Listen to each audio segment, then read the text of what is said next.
ఈరోజు నేను ఒక విజన్ డాక్యుమెంట్ తయారు చేశాను. ఆ విజన్ డాక్యుమెంట్ గురించి ఎక్కువ నేను మాట్లాడను, ఎందుకంటే మళ్ళీ టైం లేదు కాబట్టి ఫొటోస్ కూడా కావాలి మీకు. 2047కి స్పష్టమైన గైడ్ లైన్స్ ఇచ్చాను. ఒక 10 ప్రిన్సిపల్స్ పెట్టాను. జీరో పావర్టీ, అదే మరిగా ఉద్యోగాల కల్పన, అదే మరిగా population management, skill development, human resource development, ఇంకో పక్క వాటర్. అందుకే ఇప్పుడు కొత్తగా మీరు చూస్తే గోదావరి నుంచి బనకచెర్లకు నీళ్లు తీసుకుపోవాలనుకుంటున్నా. అది వస్తే పెద్ద గేమ్ చేంజర్గా అవుతుంది. అది కూడా వర్కౌట్ చేస్తున్నాం. ఇంకో పక్క వ్యవసాయం పైన ఎక్కువ శ్రద్ధ పెడుతున్నాం. గ్లోబల్ బెస్ట్ లాజిస్టిక్స్ హబ్గా తయారు చేయాలనుకుంటున్నాం. పవర్ లో మీరు ఊహించని పరిణామాలు వస్తున్నాయి. ఈ రోజు మీరు చూస్తే ఇంటిపైనే కరెంటు తయారు చేసుకునే పరిస్థితికి వచ్చాం.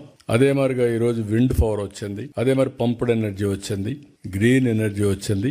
ఇప్పుడు ఆంధ్రప్రదేశ్కు ఒక గ్రీన్ హైడ్రోజన్ హబ్గా తయారయ్యేదానికి అవకాశాలు వచ్చాయి.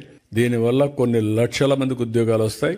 పోర్ట్లు ఉన్నాయి కాబట్టి మన దగ్గర నుంచి మనం ఎక్స్పోర్ట్ చేసే పరిస్థితి కూడా వస్తుంది. దీనికి కూడా శ్రీకారం చుట్టి మనం ముందుకు పోతున్నాం. నేను మిమ్మల్ని అందరినీ ఇంకా ఎక్కువ టైం కాకుండా పాలసీలని అన్ని తీసుకొచ్చాం. ఏ విధంగా మిమ్మల్ని అందరినీ విన్ విన్ సిచ్యువేషన్ లో ఆంధ్రప్రదేశ్ అభివృద్ధిలో కూడా భాగస్వాములు చేయాలని నేను కూడా ఆలోచిస్తా. ఫస్ట్ మీరంతా ఎన్ఆర్టీలో మెంబర్స్ గా తయారైతే ఒక డేటా బేస్ వస్తుంది. తెలుగు అసోసియేషన్స్ డిఫరెంట్ గా ఉండొచ్చు, పర్వాలేదు, కానీ ఎక్కడున్నా మీరు పుట్టినటువంటి జన్మ భూమి ఆంధ్రప్రదేశ్ కాబట్టి నేను ఇంకోటి కూడా చెప్తున్నాను. నేను ఆంధ్రప్రదేశ్ గురించే మాట్లాడడం లేదు, తెలుగు బిడ్డగా మాట్లాడుతున్నా. తెలుగు జాతి కోసం పనిచేస్తా. తెలుగు వారు ఎక్కడున్నా ప్రపంచంలో వాళ్ళందరూ కూడా ఒకటే అని దీంతో పోతున్నాం. మన తెలుగు జాతి బాగా అభివృద్ధి అయితే దేశం కూడా అభివృద్ధి అవుతుంది. మనం అందరం కూడా ఒక్కసారి ఇది కూడా గుర్తుపెట్టుకోవాలి. ఈరోజు నరేంద్ర మోడీ గారు ఒక డిటర్మినేషన్తో పనిచేస్తున్నాడు. ఈ దేశానికి ఏదో చేయాలని తపంతో పనిచేస్తున్నాడు.